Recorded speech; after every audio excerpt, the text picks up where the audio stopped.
trial of the man accused of killing 4 members of a London Muslim family in 2021 begins this morning. 15-year-old Yuma Afzaal, her mother, Medea Salman, the family matriarch, Talat Afzaal, and Salman Afzaal were allegedly killed when Nathanial Veltman hit them with his truck.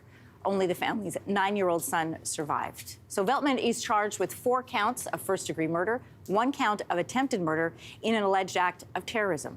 For more this morning, we're joined by journalist Ginella Massa. Welcome to Your Morning. Hi, Anne-Marie. Good to see you. Great to have you here. This is the first time that a hate crime motivated by terrorist ideology is being brought before a jury.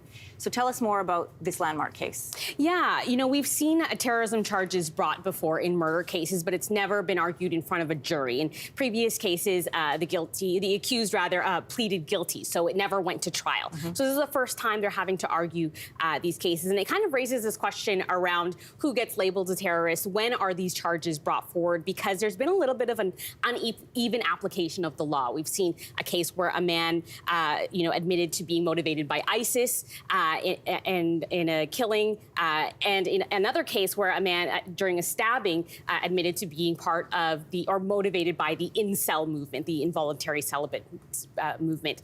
But then you have other cases like the Quebec mosque shooting. Terrorism charges weren't applied. The Yonge Street van attack, also incel motivated or related, no terrorism charges there. So there are questions about if this is going to become more of a trend. Will this kind of, set a precedent in that sense? We outlined the charges at the top of this interview. What's the defense's stance? So the defense, we haven't heard yet because they have pleaded not guilty. So we're going to hear now from this trial how that is the case. It sounds like they had 40 witnesses that they've now negotiated and whittled them down. So as we hear those opening statements, we are going to hear how Veltman is pleading not guilty. He was arrested in a mall parking lot, a van nearby, or excuse me, a pickup truck with the front end destroyed, smoking. He was wearing a military helmet, according to court documents. So it'll be interesting to hear what the defense is there. We're a couple of years on since this killing happened. What effect has it had on the Muslim community, specifically in London? Yeah, it's not just London, but across Canada. This incident happening 4 years after the Quebec mosque shooting, where 6 men were killed, many more injured. I think one of the interesting things that, people are going to be looking for is how this case will be dealt with. Here we have very clear, it was clearly labeled as a hate crime in the days after the attack. It's labeled as a terrorist attack. I think there is a hope.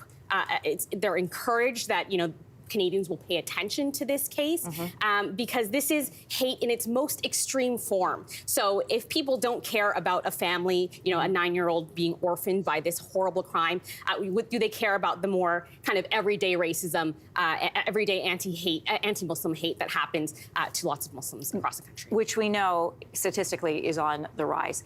What about re-traumatization in this community? Also, you and I both covered the fact that politicians from all 3 levels of government showed up after this killing. They showed up for some of the funerals. It was very public outcry. But what can we do in terms of, where do people feel like things have been done legally, federally and provincially? So certainly to your point about this being re-traumatizing, we're going to hear details because he's pled not guilty. They're going to be arguing this case. We're going to hear lots of details in this case, and it may be difficult for the community. It has been moved outside of London, 2 hours away to Windsor. So good and bad for some folks. But in terms of what the community can do, the National Council of Canadian Muslims put forward about 60 recommendations in the wake of that. Last year, they'd said about half of them had been met. So they say that, there is some progress, but still more work to be done. There's, funding for mosques to be able to get security. There are some anti-Islamophobia strategies in schools that they're hoping more school boards will take on. So there is definitely some progress and some movement, but there's the hope that, more of these recommendations will be taken on. This is definitely a case to watch. We will be watching, and thank you for coming in today, Ginella. Thanks so much. Hey, thanks for watching. If you liked this, be sure to subscribe here, or you can check out more Your Morning videos right here.